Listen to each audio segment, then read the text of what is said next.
예, 안녕하세요. 코인 알려주는 허쉬입니다. 예, 오늘 제가 준비한 영상은요, 비트코인 미국 법원의 스탠스가 달라졌다. 누구나 아는 호재는 호재가 아니다. 이런 제목으로 영상을 준비했는데요. 최근에 또 영상 퀄리티가 조금 안 좋다고 불만들이 좀 있어요. 예, 영상 편집도 좀 잘하고 이렇게 해달라고 말씀을 많이 하시는데요. 다른 채널들은 정보 1시간 찾고 편집 10시간 하지만요. 저는 하루 종일 정보 찾고 팩트 체크하고 크로스 체크하고 정보 찾는데 10시간 걸리고 영상 촬영하는데 1시간입니다. 그래서 영상도요 그냥 편집 없이 그냥 한 큐에 찍어 가지고 올리는 거니까 그런 퀄리티에 대해서는 기대를 하지 마세요. 예. 정보가 좋아야죠. 맞잖아요. 영상이 막 화려하면 뭐합니까? 자, 주말간이랑 오늘 이제 비트코인 가격이 조금 반등을 해줬죠. 이때 122평선 아래로 가격 내려오고, 데드크로스 발생하고, 엄청 하락할 것 같은 그런 분위기가 여론이 형성됐었는데요. 최근에 조금 비트코인 반등한다고 해서 지금 또 이제 분위기가 상승한다, 요런 내용들이 자꾸만 올라오고 있어요. 근데 최근에 가격 내려올 때 제대로 가격이 왜 하락하는지 알고 있었던 사람이 있나요? 없잖아요. 그죠? 다 차트상으로 어쨌니 저쨌니 이런 이야기만 하고 있지. 근데 저는 다 말씀드렸잖아요. 그죠? 이전부터 몇 달 전부터 이런 악재가 있고 저런 악재가 있고 이런 것들은 앞으로 안 좋게 작용할 수 있고 이런 말씀 다 드렸잖아요. 그죠? 미국 스트레스 테스트 DTCC 관련해서 은행에 이제 보유자산 대비 15%밖에 암호화폐 기업한테 커스터디 서비스 못하는 거 그런 내용들 다 말씀드렸잖아요. 그러니까 호재가 아무리 떠도 이제 자금이 들어오지를 못하는데 은행을 통해 스테이블 코인을 발행을 못 해가지고 자금이 못 들어오는데 어떻게 가격이 올라갈 수가 있냐 그런 말씀을 드렸잖아요. 그래서 지금 가격이 이렇게 떨어졌던 거고 제가 여기서 다시 이제 반등을 할 거니까 우리는 보유하고 있자라고 말씀드렸던 이유도 이제 스트레스 테스트가 끝났고 미국 은행들도 이제 조금씩 오픈을 할 거니까 그러면 자금들이 좀 들어올 수 있고 그러면 조금 반등해 줄 수 있을 것 같다라고 말씀을 드렸던 거고 지금 그래서 조금 상승을 하고 있는 거예요. 지금부터 엄청난 폭등이 온다 이런 얘기는 아니고요. 그냥 이제 조금씩 자금이 유입되고 있다 요렇게 생각하시면 될 것 같아요. 자, 그리고 오늘 나왔던 이슈들을 조금 보면요. 아브라에서 이제 암호화폐를 준비 자산으로 보유하는 기업들한테 재무 서비스를 이제 시작한다는 기사가 나왔어요. 이게 어떤 의미냐면 마이크로 스트래티지가 이제 비트코인을 준비 자산으로 보유하면서 비트코인 가격이 올라가면 이제 주식 가격도 올라가고 주가도 올라가고 그런 거 있죠. 그래서 일본의 메타플래닛도 그렇게 하고 있고 지금 기업들이 계속 이제 달러가 아닌 달러도 보유를 하고 있지만 비트코인을 이제 준비 자산으로 채택하는 기업들이 지금 많이 늘어나고 있다. 그러고 아브라 같은 경우에도 지들이 봤을 때 이렇게 기업들이 계속해서 비트코인을 채택할 것 같으니 이런 서비스를 준비를 하고 이제 시작을 한다는 겁니다. 그래서 우리가 지금 ETF가 승인나고 불장에 기대하는 게 뭐예요? 기관이나 기업들 이런 큼직큼직한 기관들 자금이 들어오는 걸 기대하고 있는 거잖아요. 그래서 얘들도 지금 이런 서비스를 하는 거 보면 기업들이 계속해서 비트코인을 채택할 거다라고 생각하는 것 같다. 자, 그리고 일본의 최대 기업인 소니 아시죠? 플스 있잖아요. 소니가 플스 맞나요? 하여튼 소니가 지금 엠버재팬이라는 거래소 같은 거예요. 엠버그룹에서 이제 운영을 하던 엠버재팬을 소니가 인수를 했다. 그래가지고 암호화폐 거래소 분야에 소니가 진출을 했다. 요런 기사고요. 자, 그리고 서클이 최근에 이제 유럽의 미카법이 발의되면서 최근에 테더랑 이런 것들이 다 스테이블 코인이 유럽 거래소에서 이렇게 퇴출을 당했어요. 근데 지금 최초로 서클이 USDC를 스테이블 코인을 발행할 수 있도록 이런 라이센스를 취득했다. 그래서 7월 1일부터 유럽 고객한테 공식적으로 발행할 수 있게 되었다. 요런 기사가 또 떴습니다. 자, 그리고 미국 보안관청 대형 디지털 자산 포트폴리오 보호 및 거래를 위해 코인베이스를 선택했다. 오늘 자산 몰수를 담당하는 미국 법무부 산하 기관인 미국 보안관청은 연방법 집행을 지원하기 위해 중앙에서 관리하는 해당 기관의 1등급 디지털 자산에 대한 보관 및 고급 거래 서비스를 제공하기 위해 코인베이스 프라임을 선택했다. 이런 기사가 나왔잖아요. 이 기사가 왜 나왔냐면 SEC가 코인베이스를 상대로 소송을 걸고 그랬잖아요. 그래가지고 문제가 있다라고 해놓고 최근에 미국 정부 물량 풀 때는 또 코인베이스 프라임 이용해가지고 그쪽으로 돈 보내서 코인 보내서 막 이렇게 거래하는 게 모순이 있지 않냐, 뭐 요런 입장들이 막 나왔었거든요. 그래서 이제 공식적으로 요렇게 코인베이스 프라임을 이제 채택한다고 발표를 한 것 같습니다.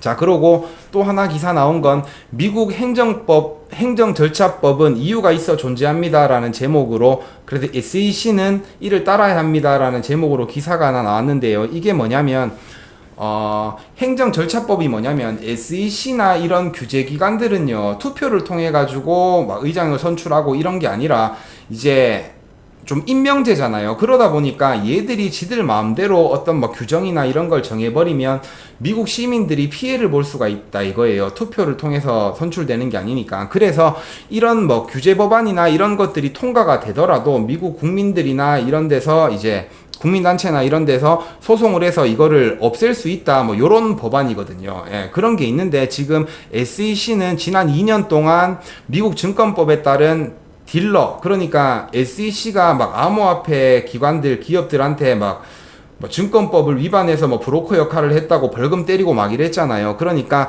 그런 규칙들을 지들 마음대로 이제 행정절차법을 무시한 채로 규칙을 확정했고, 대중은 합리적인 의사결정과 규칙이 어떻게 적용되는지에 대한 명확한 설명도 듣지 못한 채로 막 그렇게 막 피해를 받고 있었으니까 지금 이미 이런 규칙 확정에 이의를 제기하고 법원에다가 무효화를 해달라고 요청하는 소송도 2건이나 나와 있다. 뭐 요런 내용이에요. 요런 내용인데 제가 오늘 제목을 왜 이렇게 달았는지 좀 아시겠어요? 제가 이전 영상인가 이 전전 영상에서도 말씀을 드렸죠. 이제 SEC나 이런 규제기관에서 자체 내부 판사를 이용해 가지고 뭐 이제 막 어떤 뭐 사기건이나 이런 거에 대해서 지들 맘대로 판결하고 이런 거 못하도록 만든다고.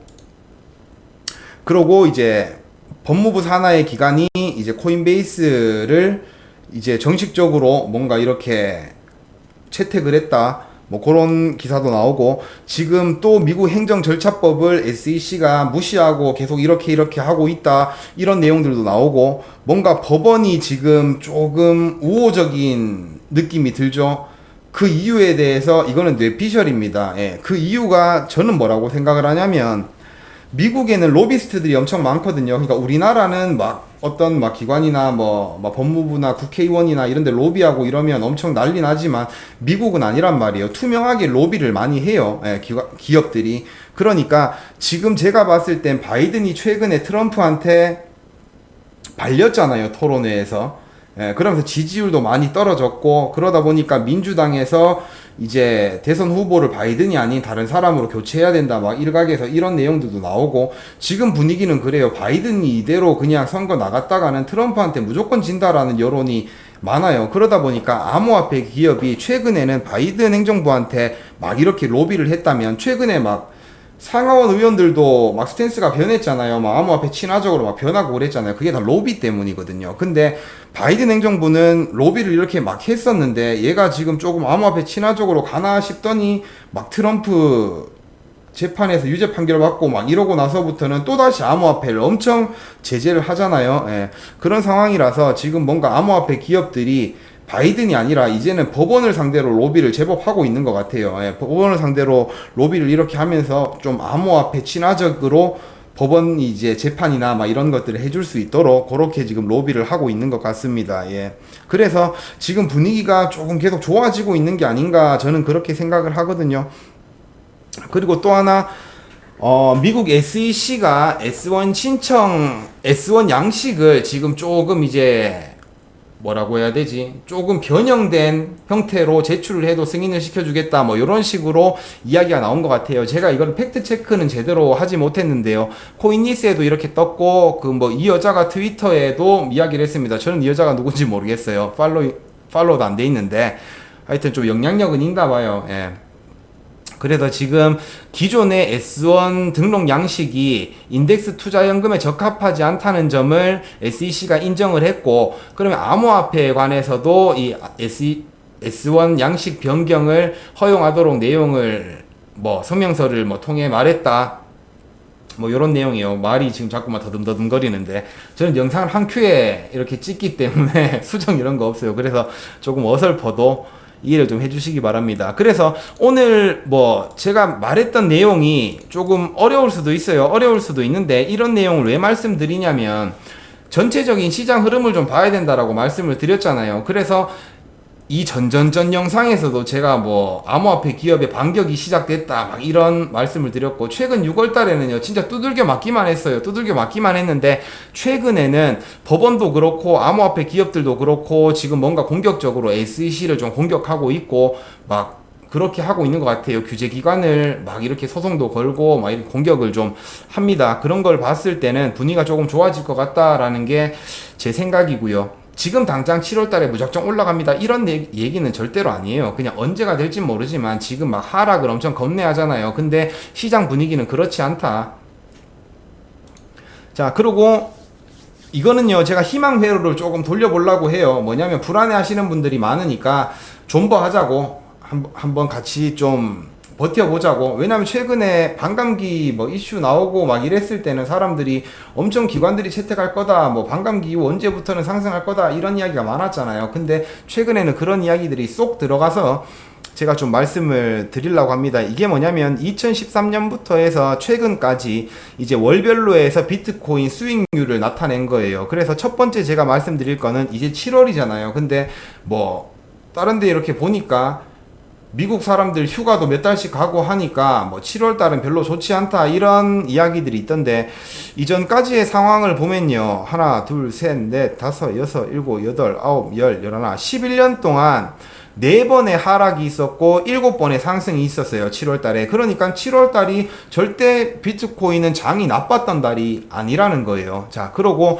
두 번째는요 6월 달에 하락을 했는데 7월 달에 또 하락을 한 경우는 지금 11년 동안 단 한 번도 없었어요. 6월 달에 하락하면 상승했고 하락하면 상승했고 하락하면 상승했고 하락하면 상승했고 하락하면 상승했어요. 그러니까 지금도 6월 달에 하락을 했기 때문에 상승을 해줄 수도 있지 않을까, 저는 그렇게 생각을 합니다. 그리고 7월 달에 보면요 이게 뭐 파란불이라고 해서 조금 올랐던 게 아니에요. 16% 올랐고 18% 올랐고 24% 올랐고 20% 올랐고 17% 올랐고 엄청 7월 달이 괜찮았어요. 예. 횟수로 보면 7번이지만 이렇게 상승한 폭으로 봤을 때는 7월 달에 엄청 큰 폭으로 상승을 했던 경우가 제법 많았다는 거예요. 그래서 저는 7월 달을 기대를 좀 하고 있긴 있어요. 근데 마운트 곡스 물량이 7월 달에 풀린다고 하니까요. 마운트 곡스 물량이 풀리는 게 악재는 맞거든요. 그래서 단기적으로 가격이 뭐 하락할 건 맞아요. 근데 조금 기대는 걸어보는 겁니다. 또 반전으로 사람들 겁주고 나서 엄청난 펌핑을 또 시켜줄 수도 있잖아요. 그래서 저는 7월달 조금 긍정적으로 바라봐도 되지 않을까 뭐 이런 생각을 하고 있습니다. 자, 그러고 나서 추가적으로 지금 3월달이 상승이 끝이고 이제 3개월 동안 이제 뭔가 엄청난 이제 하락이 시작된다 뭐 이런 이야기들이 많잖아요. 그래서 저도 그 얘기를 했어요. 3월 달까지가 상승이 끝으로 봐야 되겠다라는 생각을 했단 말이죠. 근데 최근 3개월을 봤을 때 엄청난 폭락이 있어야 되는데 지금 가격이 이런 어마어마한 악재들이 많이 떴는데도, 이런 악재들 많이 있었죠. 예, 이런 악재들이 엄청난 악재들이 떴는데도 지금 석 달 동안 이렇게 가격을 버텨주고 있다는 건 내가 봤을 때 이거 장이 엄청 건강해진 것 같다, 이전까지와의 패턴과는 다른 것 같다라고 제가 말씀을 드렸잖아요. 그래서 그 근거로 말씀을 좀 드려보면 2017년 불장이 끝나고 나서는요, 불장 딱 끝나고 3달 동안 거의 25% 횡보했고 32%, 그러니까 이게 더해가지고 57%가 아니고요 100만원이었으면 25%가 떨어졌는데 거기서 또 32%가 떨어졌다는 건 거의 60% 이상 빠졌다는 얘기거든요, 불장 끝나고 석 달 동안. 예. 그리고 2021년에도 불장이 딱 끝나고 나서, 불장 끝나고 나서 이때였죠. 2021년도에는 장이 한번 2번 왔잖아요. 엄청 큰 펌핑 왔다가 쭉 빠졌다가 다시 한번 펌핑 왔다가 빠졌잖아요. 이때도 이렇게 펌핑이 오고 나서 거의 40% 이상, 거의 50% 가까이 하락을 했었어요. 그러고 다시 올라갔다가 다시 이렇게 7%, 18%, 16%, 그러니까 거의 이거 보면은 한 계산해보면 한 40% 이상 빠진 거거든요. 그렇게 석 달 만에 빠졌다는 거예요. 근데 최근에는 3월달이 불장의 끝이었다라고 하면 이때 동안 엄청 큰 폭으로 하락을 해야 되는데 고작 지금으로 보면 한 10% 빠졌거든요. 중간에 뭐 57K, 56K 갔을 때는 더 크게 빠진 적도 있었죠. 근데 현재 상황으로 봤을 때 세 달을 마감으로 딱 봤을 때는 고점 대비 그냥 10% 정도 빠진 거예요. 한 12% 이 정도 빠진 건데 이전까지 불장 끝나고 나서 석 달 동안 하락한 것과는 다르잖아요. 그래서 저는 비트코인이 조금 안정화가 됐다라고 생각을 하는 거고요. 자, 그리고 또 한 가지 반감기 후에 뭐 몇 달 동안 행보하고 뭐 올라간다 이런 이야기 했는데요. 제가 흰색 점 찍어 놓은 게 반감기거든요. 반감기 이후에 뭐 세 달 동안 하락한 적 없어요. 예, 올라갔고 이때도 뭐 한 달 하락하고 올라갔고 맞잖아요. 지금도 뭐 여기서부터 올라갈 겁니다. 예, 올라갈 건데요. 뭐 세 달 동안 뭐 하락하고 그 뒤부터 올라간 거 아니에요. 2016년도에는 그 다음 달 하락 조금 했었고 그 뒤부터 올라갔고요. 여기도 뭐 3% 빠졌는데 이게 하락이라고 볼 수 있을까요? 맞죠? 그러고 나서 뭐 또 뭐 올라갔었고 바로바로 올라갔단 말이죠. 예, 그리고 제가 계산한 게 반감기 후 1년을 봤어요. 반감기 요때부터 해서 1년 동안을 계산해보면 2016년도에는 350%가 올랐어요. 그러니까 이때 2016년 7월 반감기가 있던 달 1일날 매수를 해놨다면 1년이 딱 지나고 나서 팔았으면 350%가 올랐던 거고 2020년에는 요때 딱 1일날 2020년 5월 1일날 딱 샀다고 하면 1년 동안 669%가 올랐다는 거예요. 그러니까 6배 가까이, 6배 넘게 7배 가까이 올랐다는 얘기입니다. 그리고 지금 같은 경우에는 4월 1일 날 요때 보유하시는 분들이 많죠. 진입하신 분들 되게 많잖아요. 그죠? 고점에 물린 분들. 이런 분들 지금 비트코인 기준으로 10% 떨어졌는데요. 1년을 계산하면 또 엄청난 펌핑이 올 수 있다는 겁니다. 그래서 저는 좀 버텨보자라고 말씀을 드린 거고요. 그리고 대선이 있었던 해에는요. 보면 6개월을 이렇게 보면 대선이 올해도 11월이잖아요. 매년 미국 대선은 11월이에요. 그래서 미국 대선이 있었던 11월을 보면 다 좋았거든요. 11월이 아니라 6개월을 보면 7월부터 해서 하반기를 보면 좋았잖아요. 그죠? 그러니까 이번에도 좋을 것 같다. 왜냐면 지금 ETF가 승인 나고 나서 미국 이제 뭐 통화 정책이나 미국 경제나 이런 거에 엄청 더 영향을 많이 받잖아요. 그래서 이번 대선에는 이전보다 더 크게 영향을 받을 것 같아서 저는 더 크게 상승을 해줄 수 있을 것 같다라고 생각을 하고 있는 거고요. 그래서 그냥 과거 패턴으로 봤을 때도 이건 희망회로지만요. 무조건 뭐 과거에 이랬다고 해서 뭐 앞으로도 그럴 거다는 아니지만 그럴 일은 뭐 100% 장담은 할 수 없지만 그냥 과거의 패턴을 봤을 때 지금부터는 긍정적으로 봐야 된다라고 말씀을 드리는 겁니다. 그래서 분명 말합니다. 이게 희망회로라고. 예, 뭐 어떤 근거에 의해서 막 이야기를 하는 건 아니에요. 그냥 과거 패턴을 봤을 때 이렇게 되지 않을까 하는 게 그냥 제 생각인 겁니다. 예, 제 생각인 거고. 하여튼 그래서 저는 상승을 봐요. 예. 이전에도 영상에서 계속 말씀드렸지만 지금부터는요 존버의 영역입니다. 보유의 영역이에요. 자, 59K 두 달 전에 59K, 56K까지 빠졌을 때 59K까지 빠지면 뭐 이거 밑으로 내려오면 51K까지 빠진다 그러면서 이때 뭐 정리한 사람들 많잖아요. 근데 이런 사람들 어떻게 됐어요? 다시 반등하니까 못하고 질질질 겁내다가 막 이때쯤에 다시 탔을 거 아니에요. 이때 다시 탔던 사람들 어떻게 됐겠어요? 여기서 또 막 하락한다 하니까 여기서 또 털렸을 수도 있다라는 거예요. 그러니까 사고 팔고 이러다 보면 힘들어요. 예. 시드만 계속 갈리는 겁니다. 그리고 지금 여기서 손절했던 사람들은 맞잖아요. 여기서 지금 탈까 말까 또 고민하고 있을 거 아니에요. 그죠? 근데 여기서 뭐 바로 쭉 올라가면 언제 타겠어요? 그죠? 또 고점에서 탈 거 아니에요. 예. 근데 여기서 다시 떨어질 수도 있죠. 무조건적으로 제가 올라간다는 얘기를 하는 건 아닙니다. 무조건 떨어져서 뭐 할 수도 있겠지만 이 떨어진다고 해서 다시 언제 살 건데요. 그죠? 그때는 시장 분위기가 더 안 좋을 텐데 마운트 곡스 물량이 뭐 당장에 내일 모레부터 뭐 상환을 시작해가지고 가격이 막 떨어진다라고 칩시다. 그러면 언제 다시 살 건데요. 그죠? 마운트 곡스 물량 다 풀리지도 않았는데 살 수 있어요. 못 사잖아요. 그러니까 그냥 우리는 한 6개월 1년 정도 보고 그냥 보유하고 있자. 그렇게 저는 추천을 드리는 겁니다. 예. 하여튼 오늘 제가 준비한 영상은 여기까지고요. 다음 영상에 또 좋은 정보를 가지고 오겠습니다. 예, 시청해주셔서 감사합니다.